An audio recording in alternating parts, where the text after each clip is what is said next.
نحمده ونصلي على رسوله الكريم اما بعد فاعوذ بالله من الشيطان الرجيم بسم الله الرحمن الرحيم رب اشرح لي صدري ويسر لي امري واحلل عقدة من لساني يفقهوا قولي.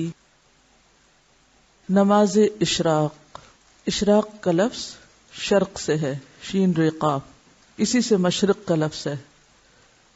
تو نماز اشراق وہ نماز جب سورج مشرق سے طلوع ہو جائے اس کے بعد پڑھی جانے والی نماز. ضحیٰ کے معنی ہے دن کا چڑھنا، اشراق کے معنی ہے طلوع آفتاب. پس جب آفتاب طلوع ہو کر ایک نیزے کے برابر بلند ہو جائے تو اس وقت نوافل کا پڑھنا نماز اشراق کہلاتا ہے، یعنی تقریباً 15 منٹ کے بعد. زید بن ارقم رضی اللہ عنہ سے مروی ہے، حدیث میں اس نماز کو صلاۃ الاوابین بھی کہا گیا ہے. اوابین کا لفظ اواب سے ہے. اواب کا کیا معنی ہوتا ہے؟ رجوع کرنے والا، بار بار پلٹنے والا. مغرب اور عشاء کے درمیان پڑھی جانے والی نماز کو جس روایت میں صلاۃ الاوابین کہا گیا ہے وہ مرسل ہے، یعنی ضعیف ہے. عام طور پر ہمارے ہاں کیا مشہور ہے؟ اوابین کی نماز مغرب کے بعد پڑھتے ہیں لوگ، جبکہ صحیح حدیث کے مطابق یہ نماز اشراق کی نماز ہے. اور یہ جو بار بار پلٹنے کی بات ہے نا، اب یہ ہے کہ جیسے تہجد کی نماز کے لیے اللہ کے حضور حاضر ہوئے، پھر فجر کی نماز کے لیے پھر پلٹے، تو پھر اشراق کی نماز کے لیے تو یہ بار بار پلٹنا جو ہے یہی دراصل اواب ہونا ہے. حضرت ابو ذر رضی اللہ عنہ سے روایت ہے کہ رسول اللہ صلی اللہ علیہ وسلم نے فرمایا، یصبح علی کل سلامہ من احدکم صدقہ فکل تسبیحۃ صدقۃ وکل تحمیدۃ صدقہ وکل تہلیلۃ صدقہ وکل تکبیرۃ صدقہ وامر بالمعروف صدقہ ونہی عن المنکر صدقہ ویجزئ من ذلک رکعتان یرکعہما من الضحیٰ. ہر آدمی پر لازم ہے کہ اپنے جسم کے ہر بند کے بدلے، یعنی ہر جوڑ کے بدلے صدقہ خیرات کرے. بس ہر تسبیح صدقہ ہے، یعنی سبحان اللہ پڑھنا. ہر تحمید یعنی الحمدللہ کہنا صدقہ ہے. ہر تہلیل یعنی لا الہ الا اللہ کہنا صدقہ ہے. ہر تکبیر یعنی اللہ اکبر کہنا صدقہ ہے. امر بالمعروف صدقہ ہے اور نہی عن المنکر بھی صدقہ ہے. اور ان سب چیزوں سے ضحیٰ کی 2 رکعتیں کفایت کرتی ہیں. یعنی اگر یہ باقی کام آپ نہ کر سکے کسی مجبوری سے تو آپ یہ 2 رکعتیں پڑھ لیں تو گویا آپ نے اپنے دن کا صدقہ دے دیا. اور اگر کوئی شخص یہ 2 رکعتیں بھی پڑھے اور اس کے ساتھ ساتھ باقی کام بھی کرے تو لازمی طور پر وہ دوسروں سے آگے ہوگا. عام طور پر جب اس طرح کی حدیثیں ہم پڑھتے ہیں تو ہم سوچتے ہیں چلو ٹھیک ہے، باقی تو چھوڑو، چھٹی یہ کر لیتے ہیں، شارٹ کٹ ڈھونڈ کے بس صرف ایک چھوٹا کام کرنے کے لیے تیار ہوتے ہیں. جبکہ صحابہ کرام کی عادت کیا تھی؟ وہ کیا کیا کرتے تھے؟ اس حدیث کو یاد کریں جس میں آپ صلی اللہ علیہ وسلم کے پاس لوگ آئے اور کہنے لگے، یا رسول اللہ، مالدار لوگ تو آگے نکل گئے. اور پھر انہوں نے کچھ تسبیحات سیکھی اور وہ ادا کرنے لگے. پھر ان مالدار لوگوں کو بھی پتہ چل گیا. انہوں نے یہ نہیں سوچا مالدار لوگوں نے کہ ٹھیک ہے ہم صدقہ خیرات کرتے ہیں تو اب ہمیں اور تسبیح پڑھنے کی یا کچھ اور کرنے کی کیا ضرورت ہے. وہ صدقہ خیرات کے ساتھ ساتھ تسبیح بھی کرنے لگ گئے. تو اس حدیث کا مطلب یہ نہیں ہے کہ ہم تسبیح چھوڑ دیں اور امر بالمعروف اور نہی عن المنکر چھوڑ دیں اور صرف یہ 2 رکعتیں پڑھ کے مطمئن ہو جائیں. یہ بات کہنے کا مطلب یہ ہے کہ ان 2 رکعتوں کا ادا کرنا اتنا اجر و ثواب کا باعث ہے کہ گویا ان ساری نیکیوں کو کر لینا ہے. لیکن وہ نیکیاں اپنی جگہ باقی ہیں، وہ الگ سے کریں گے تو وہ اصل شکل میں ہوگی. جیسے قل هو اللہ پڑھنا 1/3 قرآن کے برابر، اس کو لوگوں نے کیا سمجھا؟ اور کچھ نہ پڑھو، خالی قل هو اللہ ہی پڑھتے رہو، 3 دفعہ پڑھ لو پورے قرآن کا ثواب ہو جائے گا. اسی طرح حرم میں 1 نماز پڑھ لو، 1,00,000 نمازوں کا ثواب. لیکن وہ 1,00,000 نمازوں کا ثواب یہ تھوڑی ہوتا ہے کہ آپ کی 1,00,000 نمازیں بھی ادا ہو گئی. تو ہر کام اپنی جگہ کرنے سے ہوتا ہے. ہاں، یہ سمجھانے کے لیے ہوتا ہے کہ اس کام کا اجر و ثواب کتنا زیادہ ہے. رسول اللہ صلی اللہ علیہ وسلم نے فرمایا، اللہ تعالیٰ فرماتا ہے، اے آدم کے بیٹے، خالص میرے لیے 4 رکعتیں، خالص میرے لیے 4 رکعتیں اول دن میں پڑھ، یعنی اشراق کی، میں تجھ کو اس دن کی شام تک کفایت کروں گا، تیرے سارے کام ہو جائیں گے۔ اب آپ دیکھیے کہ یہ جو 4 رکعتیں ہیں، ان میں جو خصوصیت کے ساتھ اجر کے لیے شرط رکھی گئی وہ کیا؟ خالص میرے لیے۔ اچھا، عام طور پہ ہم نفل پڑھتے ہیں تو کس طرح پڑھتے ہیں؟ جیسے اس روز مجھ سے کسی نے پوچھا جب میں تہجد کی نماز کے بارے میں بتا رہی تھی کہ کیا خیال ہے اگر اس روز یعنی تہجد کے وقت 2 رکعت تحیۃ الوضو کے پڑھ لیے جائیں، 2 حاجت کے پڑھ لیے جائیں، 2 استخارے کے پڑھ لیے جائیں، 2 فلاں کے پڑھ لیے جائیں، تو بات یہ ہے کہ ٹھیک ہے آپ وہ 2 مختلف نیتوں سے پڑھ لیں، لیکن تہجد تو تہجد ہے۔ اسی طرح جب ہم یہ نفل بھی پڑھتے ہیں تو عموماً ہم کیا کہتے ہیں؟ چلو حاجت کے پڑھ لیتے ہیں یا کوئی استخارہ کر لیتے ہیں، یعنی کوئی نہ کوئی غرض ساتھ لگا لیتے ہیں۔ برائی کچھ نہیں ہے اس میں، آپ لگا سکتے ہیں غرض، لیکن کوئی عبادت تو ایسی بھی ہو جو کسی غرض کے بغیر ہو، یا نہیں؟ ہاں، اپنی ساری غرضیں اللہ کے سپرد کر دینا اور خالص اس کے ہو جائے، پھر وہ آپ کی ہر چیز کے لیے کافی ہو جائے گا۔ اصل میں ہمارا ذہن یہ ہوتا ہے کہ جیسے مختلف چیزیں ہمارے ہاتھ میں ہے نا، ہم یہ کر کے یہ کروائیں اللہ تعالیٰ سے، یہ پڑھ کے یہ کروائیں، اس چیز سے یہ مسئلہ حل کرائیں، لیکن وہ جو ایک مکمل بھروسے کی کیفیت ہے، ایک توکل اور یقین اور ہر غرض سے اوپر اٹھ کے خالص اس کا ہو جانا، اس کا لطف ہی کچھ اور ہے۔ سمجھے کیا؟ کہ میں یہ صرف اللہ کے لیے اپنے آپ کو خالص کر کے پڑھ رہی ہوں، مجھے کوئی اس کے بدلے دکھاوا نہیں کرنا کہ میں دوسروں کی نظر میں اچھی ہو جاؤں، کہ لوگ سمجھے بہت نفل پڑھنے والا ہے۔ تو خالص کام اور ملاوٹ والا کام فرق ہے۔ معاذہ رضی اللہ عنہا نے حضرت عائشہ صدیقہ رضی اللہ عنہا سے دریافت کیا، رسول اللہ صلی اللہ علیہ وسلم نماز ضحیٰ کتنی رکعتیں پڑھتے تھے؟ وہ فرماتی ہیں 4 رکعتیں، اور جس قدر اللہ تعالی چاہتا آپ اس سے زیادہ بھی پڑھتے۔ ام ہانی فرماتی ہے رسول اللہ صلی اللہ علیہ وسلم نے فتح مکہ کے دن غسل کیا اور 8 رکعات نماز ضحیٰ پڑھی۔ معلوم ہوا کہ اشراق کی رکعتیں 2، 4 یا 8 ہیں جو سنت سے ثابت ہیں۔ حضرت ابو ہریرہ رضی اللہ عنہ نے فرمایا، مجھے میرے پیارے دوست نبی صلی اللہ علیہ وسلم نے 3 چیزوں کی وصیت کی، جب تک میں زندہ رہوں گا ان کو نہیں چھوڑوں گا۔ ہر عربی مہینے میں ایام 20 یعنی 13، 14 اور 15 کے 3 روزے، چاشت کی نماز اور سونے سے پہلے وتر پڑھنا، یہ 3 کام کبھی نہ چھوڑوں گا۔ تو پہلی حدیث سے کیا پتہ چلتا ہے کہ ضحیٰ کی نماز 2 رکعتیں ہے، دوسری سے 4 اور تیسری حدیث سے 8۔ تو آپ 2 بھی پڑھ سکتے ہیں اور 8 تک بھی لے جا سکتے ہیں، یہ حسب حالات ہے، جتنی وقت ہو۔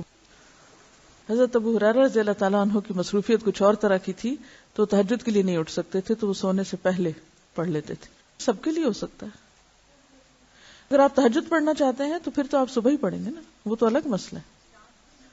اصل میں یہ اشراق چاشت ایک ہی ہے، اگر ذرا پہلے پڑھ لیں تو اشراق ہے، تھوڑا دیر سے کریں تو چاشت ہے، ٹھیک ہے۔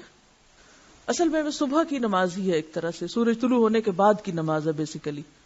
ذرا دھوپ بلند ہو جائے تو وہ ضحیٰ ہو گیا، سورج نکلنے کے تھوڑی دیر بعد یعنی 15 منٹ کے اندر پڑھیں تو اشراق کہلائے گی، ذرا تھوڑی تاخیر کرے اور دھوپ خوب چمک اٹھے تو ضحیٰ کہلائے گی۔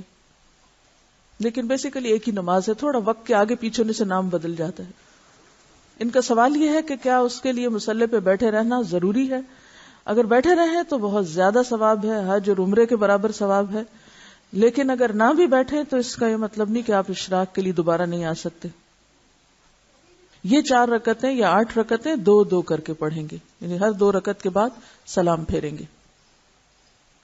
ان کا سوال یہ کہ چاشت کی نماز کتنے بجے ہے؟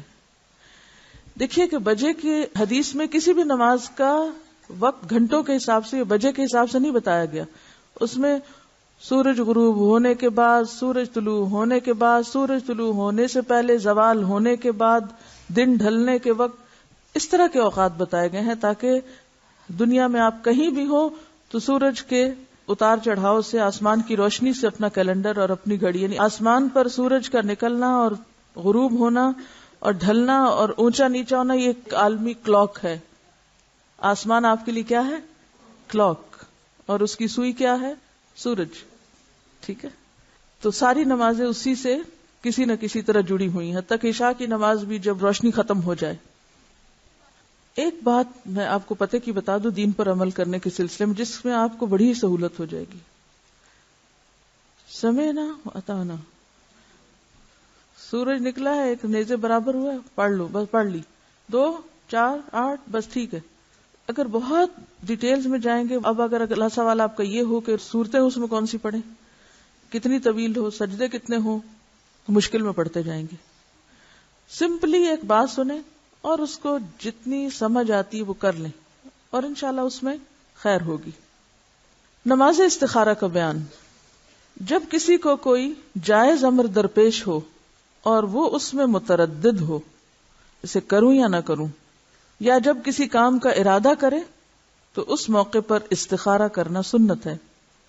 اس کی صورت یہ ہے کہ 2 رکعت نفل خشوع و خضوع اور حضور قلب سے پڑھے، رکوع و سجود اور قومہ و جلسہ بڑے اطمینان سے کرے، پھر فارغ ہو کر یہ دعا پڑھے: اللہم انی استخیرک بعلمک واستقدرک بقدرتک واسألک من فضلک العظیم فإنک تقدر ولا اقدر وتعلم ولا اعلم وانت علام الغیوب.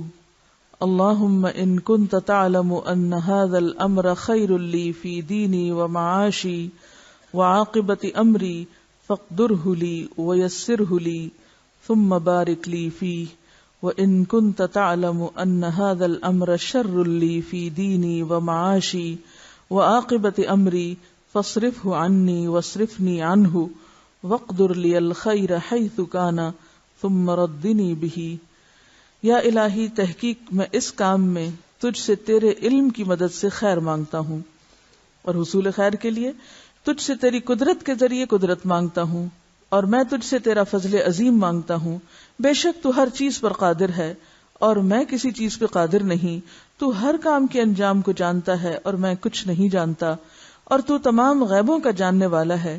الہی، اگر تو جانتا ہے کہ یہ کام جس کا میں ارادہ رکھتا ہوں میرے لیے میرے دین، میری زندگی اور میرے انجام کار کے لحاظ سے بہتر ہے، تو اسے میرے لیے مقدر کر اور آسان کر، پھر اس میں میرے لیے برکت پیدا فرما.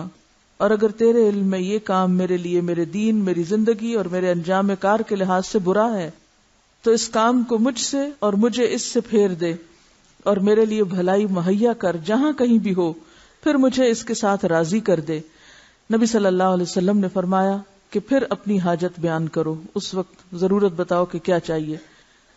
جب آپ یہ مسنون استخارہ کر کے کوئی کام کریں گے تو اللہ تعالیٰ اپنے فضل سے ضرور اس میں بہتری کی صورت پیدا کرے گا اور برائی سے بچائے گا. استخارہ رات یا دن کی جس گھڑی میں بھی آپ چاہیں کر سکتے ہیں، سوائے اوقات مکروہہ کے. استخارہ کا لفظی معنی ہوتا ہے خیر مانگنا، خیر کی طلب، یعنی اللہ تعالیٰ سے کسی معاملے میں بھلائی چاہنا، بھلائی کی دعا، یعنی ایک طرح سے حاجت کی دعا ہے یہ. ٹھیک ہے، اپنی حاجت اللہ تعالیٰ کے سامنے رکھ کے یہ مانگنا کہ یا اللہ اگر یہ درست ہے تو آپ اس کو کر دیں، اور اگر یہ درست نہیں کام میرے لیے تو آپ مجھے اس سے پھیر دیں، اور جہاں خیر ہے وہاں مجھے لے جائیں. ٹھیک ہے، ایک بات تو یہ ہے. دوسری بات یہ کہ آپ صلی اللہ علیہ وسلم صحابہ کرام کو استخارے کی دعا اسی طرح سکھاتے تھے جیسے کوئی سورت سکھائی جاتی. تیسری بات یہ کہ حدیث میں آتا ہے ما خاب من استخارہ، وہ شخص نامراد نہ ہوا جس نے استخارہ کیا.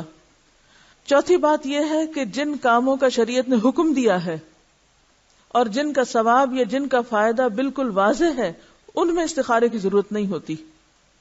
مثلا آپ یہ استخارہ نہیں کریں گے کہ میں آج روزہ رکھوں یا نہ رکھوں، نماز پڑھوں کہ نہ پڑھوں، حج کروں کہ نہ کروں، زکوٰۃ دوں کہ نہ دوں. اس میں نہیں استخارہ ہوگا. کیوں؟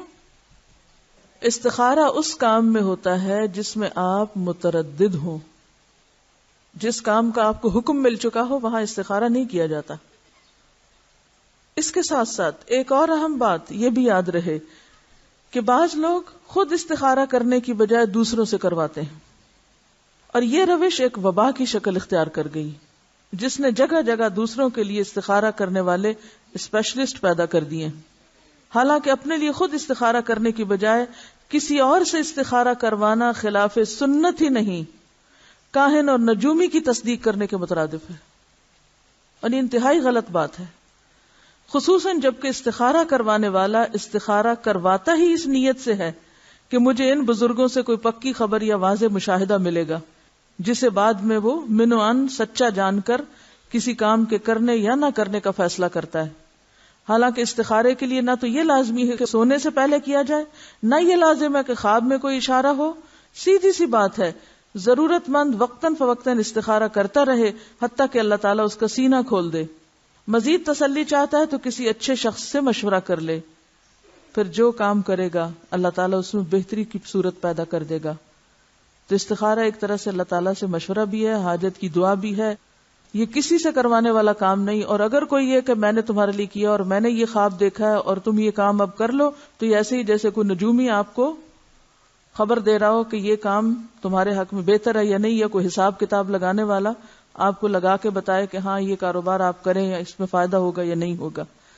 تو یہ کوئی معمولی بات نہیں ہے، استخارے کو بہت مس یوز کیا جا رہا ہے اور بہت غلط جگہ استعمال کیا جا رہا ہے اور غلط معنوں میں استعمال کیا جا رہا ہے، اس سب سے بچنے کی ضرورت ہے۔ دین کے معاملات میں جیسے مختلف علماء کی آراء ہیں تو اس میں استخارے کی ضرورت نہیں ہے، اس لیے کہ کہیں سنت سے یہ ثابت نہیں، نہ صحابہ کرام کے طریقے سے کہ انہوں نے بعد میں جب اختلاف کیا تو اس اختلاف کو جاننے کے لیے استخارہ شروع کر دیا۔ اور یاد رکھیے، اگر ایک بات آپ کے ذہن میں واضح ہو کہ استخارہ غیب کی خبر جاننے کا نام نہیں، استخارہ غیب معلوم کرنے کا نام نہیں، استخارہ غیب کے پردے میں چھپے ہوئے حقائق کو جاننے کا نام نہیں، کہ کوئی شخص یہ سمجھے کہ میں نے استخارہ کیا تو مجھے غیب کی خبر ہو گئی، انتہائی غلط ہے، یہ چیز پھر شرک میں داخل ہو جائے گی۔ کہیں شادی کا ارادہ ہو یا کاروبار کا یا کسی بزنس ڈیل کا یا بڑے سودے کا یا کسی شخص کے ساتھ کوئی معاہدہ کرنے کا، کوئی کانٹریکٹ کرنے کا، تو اس موقع پر ضرور اللہ تعالیٰ سے مشورہ کریں کہ یا اللہ اگر تو یہ میرے لیے بہتر ہے تو ہو جائے۔ یہ ہے جگہ استخارہ کرنے کی۔ استخارہ یہ نہیں ہوتا کہ یا اللہ یہ بہتر ہے کہ نہیں، مجھے تو یہ بتا کہ یہ بہتر ہے کہ نہیں، یہ نہیں ہے استخارہ۔ استخارہ یہ کہ یا اللہ اگر یہ بہتر ہے تو کر دے اور اگر نہیں تو پھیر دے۔ یہ دعا میں کیا مانن ہے کہ یہ پوچھا گیا کہ یا اللہ یہ بہتر ہے تو مجھے بتا دے کسی خواب میں یا کسی اشارے میں؟ یہ نہیں ہے اس کا معنی استخارے کا جو عام طور پر نکالا جاتا ہے۔ یہ کہہ رہے ہیں کہ بعض لوگ کہتے ہیں کہ ہم تو گناہگار ہیں اس لیے ہم یہ نہیں کر سکتے، تو آپ ہمارے لیے کر دیں۔ تو ہماری ایسے گناہگاروں سے درخواست ہے کہ اگر انہوں نے اعتراف کر ہی لیا ہے گناہ کا تو کون سی چیز ان کو توبہ سے روکے ہوئے؟ فوراً توبہ کریں اور فوراً اللہ کے حضور جھک جائیں اور یہ نماز پڑھیں، پہلے توبہ کی پڑھ لیں اور پھر استخارہ کی پڑھ لیں۔ یہ کہتی ہیں کہ انہوں نے بیٹے کی شادی کرنی تھی تو انہوں نے کسی سے استخارہ کرایا تو انہوں نے کہا بالکل نہ کرے، تباہی و بربادی ہے۔ کہتے ہیں کہ صبح میں قرآن پاک پڑھی تھی، اس کے بعد تو اس میں ایک آیت آئی جس کا مطلب یہ تھا کہ غیب کا علم اللہ کے سوا کسی کو نہیں، تو اس پر یہ چونکی اور انہوں نے اللہ پہ بھروسہ کر کے وہی رشتہ کر دیا۔ اور کہتی ہیں کہ اس بچی کے آنے کے بعد گھر میں الحمدللہ کوئی ایسی پریشانی کی بات نہیں، رحمتیں ہیں، برکتیں ہیں، اور الحمدللہ کہ انہوں نے اللہ پر یقین اور بھروسہ کیا، ورنہ ایک جھوٹے شخص کی خبر کی تصدیق کر کے ایمان بھی گواتی اور دنیا کا بھی نقصان اٹھاتی۔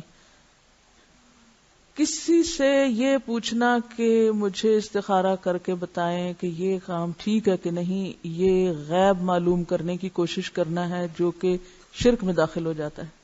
یہ سب انتہائی خطرناک چیزیں، اس کام سے توبہ کرنی چاہیے، اور نہ ہی کوئی دعویٰ کرے کہ مجھے بڑے سچے خواب آتے ہیں۔ آپ کو نبی ہیں؟ صرف انبیاء کے بارے میں کہا جا سکتا ہے کہ جو وہ دیکھتے ہیں ما ينطق عن الهوى، صرف نبی علیہ السلام کے بارے میں قرآن پاک میں آتا ہے کہ وہ خواہش نفس سے بات نہیں کرتے۔ باقی کوئی انسان قابل اعتبار نہیں ہے کہ ہم اس کے خواب کو کہیں کہ ہاں جو کچھ تم نے دیکھا وہ سچ ہی ہے۔ یہ الگ بات ہے، سچ ہو جائے تو ٹھیک ہے، وہ تو ایک مشرک بادشاہ کا خواب بھی سچا ہو سکتا ہے جیسے سورۃ یوسف میں آیا، لیکن وہ جب سچا ہوگا تو ٹھیک ہے، دیکھا جائے گا۔ لیکن ہم کسی کے بارے میں نہ تصدیق کریں گے نہ تکذیب، ہر ایک کا ایمان اپنے ساتھ۔ دیکھیے جہاں تک قرآن پاک پڑھتے ہوئے، جیسے انہوں نے فرمایا کہ قرآن پاک پڑھتے ہوئے ان کی آنکھیں کھل گئی کہ یہ کیا ہے، تو قرآن پاک تو ایک معجزہ ہے، اور قرآن پاک آپ روٹین میں پڑھ رہے ہیں یا آپ قرآن چونکہ کتاب ہدایت ہے، آپ کو سمجھ نہیں آ رہا کہ آپ کیا کریں کیا نہ کریں، تو اب فال نکالنے کی بات نہیں ہے، آپ قرآن پاک پڑھتے ہیں اور پڑھتے پڑھتے اللہ تعالیٰ کی طرف سے کوئی آیت آپ کو سمجھ میں آ جاتی ہے کہ اچھا کرنے کا کام تو یہ ہے، اور آپ وہ کر لیتے ہیں. جیسے انہوں نے پڑھا اور کہا کہ غیب کا علم اللہ کے سوا کسی کو نہیں، تو انہوں نے نہ تو فال نکالی تھی اور نہ ہی کوئی وہ استخارے کا طریقہ تھا، اپنی روٹین میں پڑھا اور اللہ تعالیٰ کی طرف سے رہنمائی آ گئی. تو اس طرح تو کیا آپ کو روز قرآن سے رہنمائی نہیں ملتی؟ ہر روز نہیں ملتی. میں تو جب سے قرآن پڑھا رہی ہوں تقریباً روز اس کا تجربہ کرتی ہوں کہ جس دن جو آیتیں پڑھاتی ہوں وہ ایسا لگتا ہے کہ اس دن کے کسی مسئلے کا حل تھا، یہ کسی مسئلے کا، یہ کسی بات کا جواب تھا. تو یہ تو قرآن کا معجزہ ہے، تو زندہ کتاب ہے نا، چونکہ یہ اللہ کا کلام ہے. کلام یہ جب آپ پڑھتے ہیں نا تو اللہ تعالیٰ آپ سے کلام کر رہا ہوتا ہے. لیکن یہ فال نکالنے کی کتاب نہیں ہے کہ آپ آنکھیں بند کر کے کھولیں اور پھر 10 صفحے پلٹیں اور پھر 10ویں لائن پہ دیکھیں، اگر جنت کی آیت ہے تو کام کر لیں، اگر جہنم کی ہے تو کام نہ کریں، اور اگر وہ نہ جنت کی ہو نہ جہنم کی پھر کیا کریں. تو اس طرح کے تو معجزات آپ کو روز قرآن میں نظر آئیں گے کہ آپ کسی بات پہ پریشان ہیں اور جو ہی آپ بیٹھے ہیں اپنا سبق کھولنے کے لیے اور آپ دیکھتے ہیں اچانک آیت اتنی واضح سامنے آ جاتی کہ جو آپ کی رہنمائی کر دیتی. تو وہ رہنمائی ہے، وہ استخارہ نہیں ہے. دعا استخارہ کسی بھی دعا کے موقع پر آپ نماز کے بعد، عام نماز کے بعد، کسی بھی قبولیت کی گھڑی میں، جیسے جمعے کے روز وہ جو قبولیت کے اوقات ہیں، یا روزہ افطار کرنے کے بعد، یا تہجد کے وقت، یا اینی ٹائم آپ یہ دعا مانگ سکتے ہیں. یعنی استخارہ میں بیسیکلی کیا ہے، اگر آپ کی دعا قبول ہو گئی تو اللہ تعالیٰ نے آپ کو خیر کی طرف موڑ دیا، اور اگر وہ قبول نہیں ہوئی تو استخارے کے باوجود بھی ہو سکتا ہے کہ آپ، کیونکہ بعض اوقات لوگ کہتے ہیں ہم نے یہ کام استخارہ کر کے کیا تھا لیکن پھر بھی ہمیں پریشانی دیکھنی پڑی. اب ایک اور بات یہاں یاد رکھیے کہ ہم صرف ظاہری علم رکھتے ہیں، ہم ظاہراً پیش آنے والی پریشانیوں کو اپنے لیے مصیبت سمجھ لیتے ہیں، حالانکہ بعض اوقات اسی کے پردے میں خیر چھپی ہوئی ہوتی ہے، اور ہم استخارے کو بلیم کرنا شروع کر دیتے ہیں. کیونکہ تو واضح طور پہ حدیث میں آتا ہے نا کہ ما خاب من استخارہ، وہ ناکام نہ ہوا جس نے استخارہ کیا. اس کا یہ مطلب ہے کہ انجام اچھا ہی ہوگا بہرحال، اگر وقتی طور پہ راستے میں رکاوٹیں آ بھی رہی ہیں، کیونکہ زندگی کو پھولوں کی سیج تھوڑی ہے کہ ایک استخارے کی وجہ سے آپ کے سارے مسئلے حل ہو جائیں گے. کوئی مسئلوں کا حل تو نہیں ہے نا استخارہ. یہ بھی ایک کھیل بنا ہوا ہے کہ پہلے رشتہ کی بات کر لیتے ہیں سب کچھ کرا کے، اور پھر بعد میں استخارے کا بہانہ کر دیتے ہیں کہ ہمارے استخارے میں اچھا نہیں آیا. تو آپ پہلے ہی استخارہ کر لیتے. یہ کہتی ہیں کہ اگر ہم استخارہ کرتے ہیں اور کوئی اچھا یا برا خواب آتا ہے تو اس کے ساتھ اس کو ریلیٹ کر دیا جائے. میں سمجھتی ہوں وہ اچھا برا خواب ویسے بھی آنا تھا، اگر آپ اس رات نہ بھی استخارہ کرتے تو وہ آنا تھا. تو اس لیے اس خواب کو سیپریٹلی اچھا برا دیکھیں، ضروری نہیں کہ وہ استخارے کا نتیجہ ہو وہ خواب. اصل میں یہ جو ہمارے اندر شیطان کا جو وار ہے یہ بڑا ہی گہرا وار ہے کہ کسی نہ کسی طرح انسان کے اعمال ضائع کرواؤ، اس کو یہ خوش فہمی دلا کے کہ تم غیب جانتے ہو اور تمہیں تو سب پتہ چل جاتا ہے اور پردے کے پیچھے کی چیزیں بھی تمہیں معلوم ہوتی ہیں. ہمیں شیطان کے اس وسوسے اور دھوکے سے باہر آنے کی ضرورت ہے. بعض اوقات اتفاق ہو جاتا ہے، کوئنسیڈنس، اتفاق ہو جاتا ہے کہ ادھر آپ نے استخارہ کیا، ادھر کوئی ایسا خواب آ گیا، ادھر استخارہ کیا، ادھر کوئی شخص آپ کو رستے میں مل گیا، تو اسے اللہ کی مدد سمجھے. لیکن یہ ضروری نہیں ہے کہ خواب ضرور آئے، کیونکہ بعض لوگ کہتے ہیں ہمیں خواب ہی نہیں آ رہا، اب کیا کریں، پھر دوبارہ آ جاتے ہیں پریشان ہو کر. کسی حدیث میں یہ نہیں آیا کہ اگر ایک دفعہ استخارہ کرنے سے خواب نہ آئے تو پھر دوسرے دن پھر کرو اور تیسرے دن اور 7 دن کرو. یہ کہاں لکھا ہوا ہے کہ اتنی دفعہ کرتے چلے جاؤ؟ بس کیا 2 نفل پڑھے، دعا کی، بات ختم. اگر آپ ویسے نفل پڑھ کے دعا کرنا چاہتے ہیں کرتے رہیں، کوئی فرض کے درجے میں نہیں ہے. بہرحال یہ نفل نمازوں کی بات ہو رہی ہے، ٹھیک ہے. یہ کہتی ہیں کہ لوگوں کو آج کل ٹی وی پہ گمراہ کیا جا رہا ہے، وہ کیوں نہ کریں، وہ محنت کر رہے ہیں، آپ سو رہے ہیں.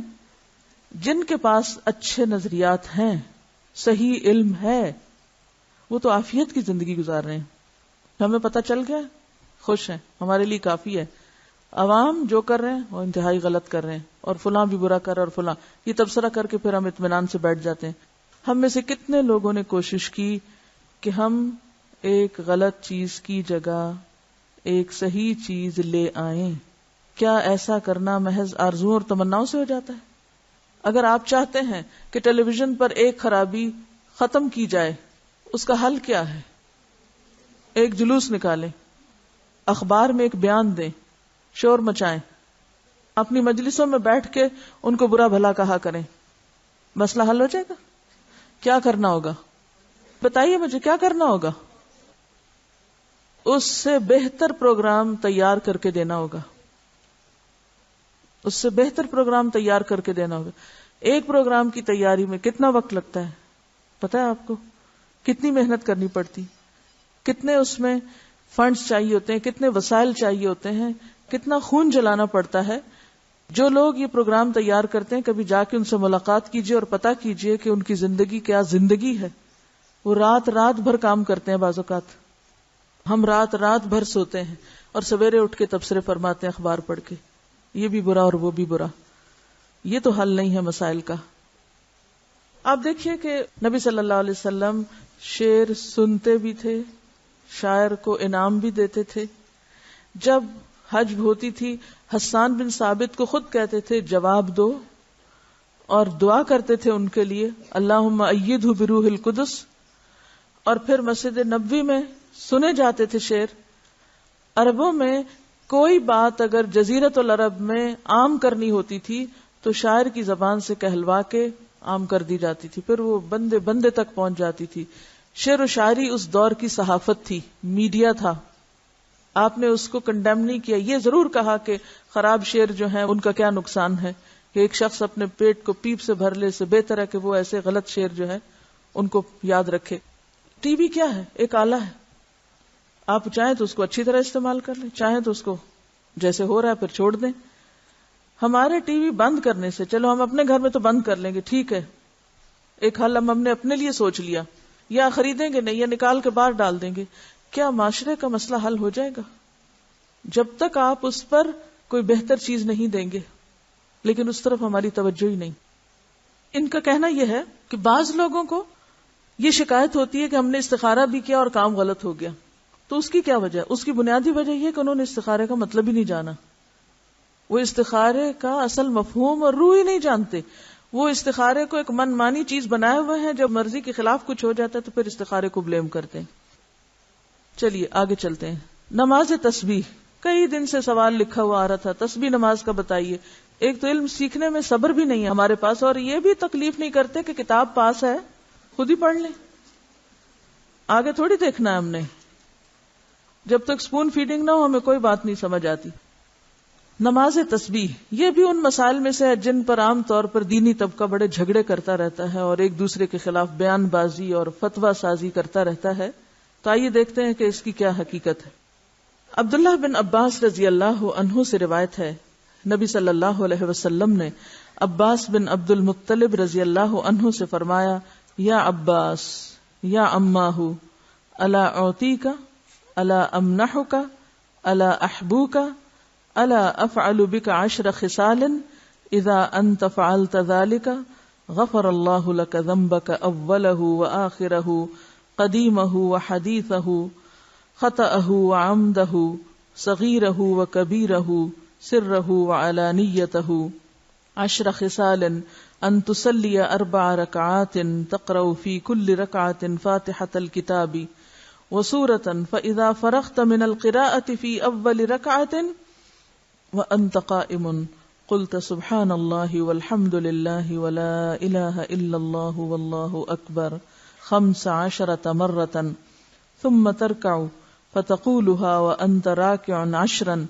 ثم ترفع رأسك من الركوع فتقولها 10 ثم تهوي ساجدا فتقولها وأنت ساجد 10 ثم ترفع رأسك من السجود فتقولها 10 ثم تسجد فتقولها 10 ثم ترفع رأسك فتقولها 10 فذلك 75 في كل ركعة تفعل ذلك في 4 ركعات إن استطعت أن تصليها في كل يوم مرة فافعل فإن لم تفعل ففي كل جمعة مرة فإن لم تفعل ففي كل شهر مرة فإن لم تفعل ففي كل سنة مرة فإن لم تفعل ففي عمرك مرة۔ اے چچا جان عباس، کیا میں آپ کو کچھ عطا نہ کروں؟ کیا آپ کو کچھ عنایت نہ کروں؟ کیا میں آپ کو کوئی تحفہ پیش نہ کروں؟ کیا میں آپ کو 10 اچھی خصلتوں والا نہ بنا دوں کہ جب آپ یہ عمل کریں تو اللہ تعالیٰ آپ کے اگلے پچھلے پرانے نئے انجانے میں اور جان بوجھ کر کیے گئے تمام چھوٹے بڑے پوشیدہ اور ظاہر گناہ معاف فرما دے. وہ یہ ہے کہ آپ 4 رکعات نفل اس طرح ادا کریں کہ ہر رکعت میں سورۃ فاتحہ اور کوئی دوسری سورت پڑھیں. جب آپ اس قرات سے فارغ ہو جائیں تو قیام کی حالت میں ہی یہ کلمات 15 بار پڑھیں، یعنی قرات کر کے سورۃ الفاتحہ پڑھ کے سبحان اللہ والحمد للہ ولا الہ الا اللہ واللہ اکبر. پھر آپ رکوع میں جائیں، تسبیحات رکوع سے فارغ ہو کر رکوع میں ہی ان کلمات کو 10 بار دہرائیں. پھر رکوع سے اٹھ جائیں اور سمع اللہ لمن حمدہ وغیرہ سے فارغ ہو کر 10 بار یہی کلمات پڑھیں. پھر سجدے میں جائیں، سجدے کی دعائیں پڑھنے کے بعد یہی کلمات 10 بار پڑھیں. پھر سجدے سے سر اٹھائیں اور جلسہ میں جو دعائیں ہیں وہ پڑھ کے 10 بار انہی کلمات کو دہرائیں. پھر دوسرے سجدے میں چلے جائیں، پہلے سجدے کی طرح 10 بار پھر اس تسبیح کو ادا کریں. پھر سجدے سے سر اٹھائیں اور جلسہ استراحت میں کچھ اور پڑھے بغیر 10 بار اس تسبیح کو دہرائیں. ایک رکعت میں کل 75 تسبیحات ہوئی. اسی طرح 4 رکعات میں یہ عمل دہرائیں. اگر آپ طاقت رکھتے ہوں تو نماز تسبیح روزانہ 1 بار پڑھیں. اگر آپ ایسا نہ کر سکتے ہوں تو ہر جمعہ 1 بار پڑھیں. یہ نہ کر سکتے ہوں تو ہر مہینے میں 1 بار پڑھیں. یہ بھی نہ کر سکیں تو سال میں 1 بار. اگر آپ سال میں بھی 1 بار نہ کر سکتے ہوں تو زندگی میں 1 بار ضرور پڑھیں. حافظ ابن حجر رحمۃ اللہ علیہ فرماتے ہیں کہ یہ حدیث کثرت طرق کی بنا پر حسن درجے کی ہے. یعنی نماز تسبیح کی حدیث جو ہے اس کے بہت سے طرق ہیں، یعنی بہت سی چینز ہیں، اس لیے یہ حسن درجے کی ہے. شیخ البانی فرماتے ہیں کہ امام حاکم اور حافظ ذہبی نے اس حدیث کی تقویت کی طرف اشارہ کیا ہے اور یہ حق ہے. یعنی البانی کے نزدیک بھی یہ بات درست ہے کیونکہ اس کے بہت سے طرق ہیں. علامہ مبارک پوری شیخ احمد شاکر نے بھی اسے حسن کہا ہے، جبکہ خطیب بغدادی، نووی، ابن صلاح نے اسے صحیح کہا ہے. بعض اوقات صحیح لغیر ہی ہوتی ہے، یعنی ایک چین میں اگر ایک چیز کی کمی تو دوسری میں وہ نہیں، تو ایک کی کمی دوسرے نے پوری کر دی تو وہ حسن کس درجے پہ آ گئی؟ صحیح کے. لیکن وہ صحیح لذاتی ہی نہیں بلکہ لغیر ہی ہے، یعنی خود سے صحیح نہیں تھی بلکہ دوسری چین نے اس کو صحیح بنا دیا. نماز تسبیح میں تسبیحات تشہد میں التحیات سے پہلے پڑھیں بخلاف دوسرے ارکان کے. ٹھیک ہے، باقی تو یہ نا سورۃ فاتحہ وغیرہ پڑھ کے تلاوت کر کے پھر تسبیح پڑھیں.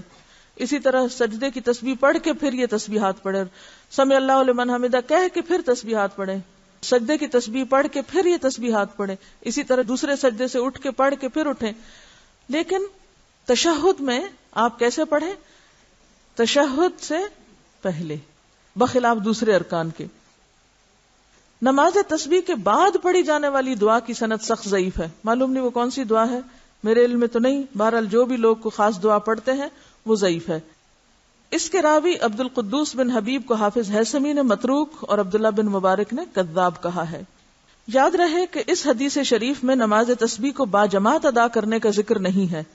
صرف انفرادی عمل کے طور پر نبی صلی اللہ علیہ وسلم نے اپنے چچا جان کو اس کی ترغیب دی ہے. لہذا جو مسلمان نماز تسبیح ادا کرنا چاہے اسے چاہیے کہ پہلے نماز تسبیح کا طریقہ سیکھے، پھر اسے تنہائی میں اکیلا پڑھے. یہ رویہ بھی انتہائی مہلک ہے کہ بندہ فرض نمازوں پہ تو توجہ نہ دے مگر نماز تسبیح ادا کرنے کے لیے ہمہ وقت بے تاب رہے. لہذا فرض نمازوں کے تارک کو پہلے سچی توبہ کرنی چاہیے، پھر وہ نماز تسبیح پڑھے تو اسے یقیناً فائدہ ہوگا. کیونکہ فرض قضا کر کے نفل پڑھنے میں فائدہ نہیں ہوتا. نفل اس وقت فائدہ مند ہوتے ہیں جب آپ فرض بھی پڑھ رہے ہو. تو بہت سے لوگ فرض تو پڑھتے نہیں اور کبھی کبھی صلاۃ و تسبیح پڑھ کے سمجھتے ہیں کہ سارے فرض ان کے ادا ہو گئے، جبکہ ایسا نہیں.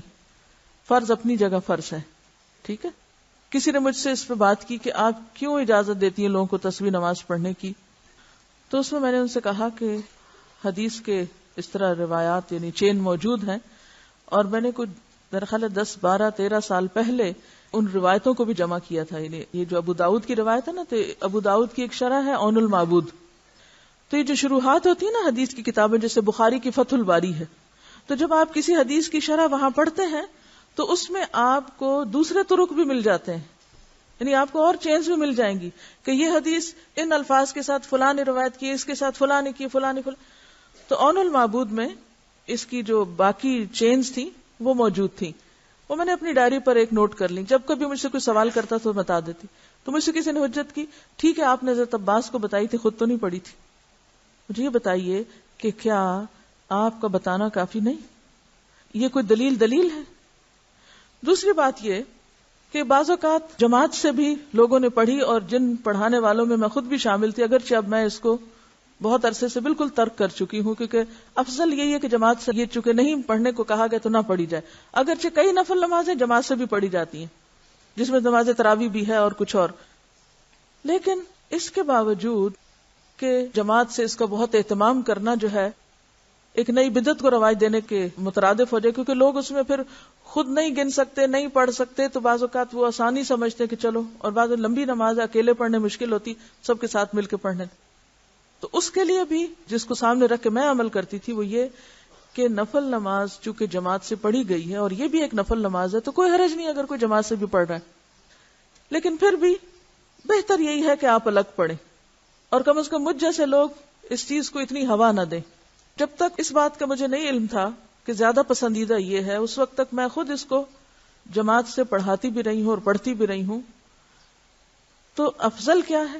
اکیلے اکیلے پڑھیں. لیکن ایک بات یاد رکھیں، بعض اوقات لوگ صرف نماز تسبیح پڑھنے کے بہانے آ جاتے ہیں اور پھر آپ ان کو جو چاہیں سکھا لیں. مجھے اچھی طرح یاد ہے کہ جب میں نے تبلیغ کا عام کام شروع کیا تو ابتدا میں ہم نماز تسبیح کی دعوت دیتے تھے. کہتی ہوں کہاں سے لوگ آ جاتے تھے، آپ سوچ ہی نہیں سکتے. اور جب وہ آ جاتے تھے میں ان کو بٹھاتی تھی، میں کہتی تھی یہ نفل ہے، پہلے فرض پورا کرو. وہ کہتے تھے کیا؟ میں کہتی تھی علم حاصل کرنا فرض ہے، پہلے درس کریں گے پھر تسبیح پڑھیں گے. اور اس طرح الحمدللہ اس علم کے شوق میں پھر بہت سی اچھی باتیں انہیں سکھائیں. کرتے کرتے لوگوں کو نماز تسبیح تو بھول گئی اور درس یاد ہو گئے. سیکھنے سکھانے کا سلسلہ. تو اس میں یہ ہے کہ بہرحال پھر بھی میں یہ کہوں گی کہ نفل نماز کی چونکہ جماعت سے پڑھنے کی رخصت موجود ہے، تو کبھی اگر کسی نے ایسا کر لیا تو ہم اس کو حرام یا بدعت یا ایسا نہیں قرار دیں گے. جس چیز کی ایک گنجائش کہیں موجود ہے تو کبھی دین کے فائدے میں اسے کر بھی لیا جائے تو وہ کفر میں شامل نہیں ہو جاتا. یا تو یہ نا بالکل ہی دلیل نہ ہو کہ نفل نماز کی جماعت کی دلیل ہے ہی نہیں، پھر تو غلط ہے. لیکن اگر دلیل ہے، جیسے اطمان بن مالک کی روایت میں آتا ہے، انہوں نے اپنے گھر کے ایک حصے کو مسجد بنانا چاہا تو آپ کو دعوت دی، آپ تشریف لائے، سب لوگ اکٹھے ہوئے، تو آپ نے فرض نماز کے علاوہ ایک وقت میں نفل وہاں باجماعت پڑھائے. اسی طرح حضرت انس کے گھر گئے کہ آپ حضرت انس آگے تھے، پھر وہ پیچھے خاتون تھی. مسلم کی روایت میں آتا ہے فصلی بنا فی غیر صلاۃ الفریضۃ، یا کچھ ایسا لفظ ہے کہ ہمیں آپ نے فرض نماز کے علاوہ وقت میں نفل نماز جو تھے جماعت سے پڑھائے. تو اکا دکا اگر مثالیں ملتی ہیں تو کبھی اکا دکا دفعہ اگر آپ ایسا بھی کر لیں تو گناہ میں شامل نہیں ہوگا. ہاں یہ ضرور خیال کریں کہ نوافل فرائض پر نہ چھا جائیں، کہ لوگ فرض بھول جائیں اور نفل کی طرف چل پڑیں، بلکہ نفل کے لیے آئیں تو ان کو فرض یاد دلائیں. وآخر دعوانا ان الحمد للہ رب العالمین. سبحانک اللہم وبحمدک، نشہد ان لا الہ الا انت، نستغفرک ونتوب الیک.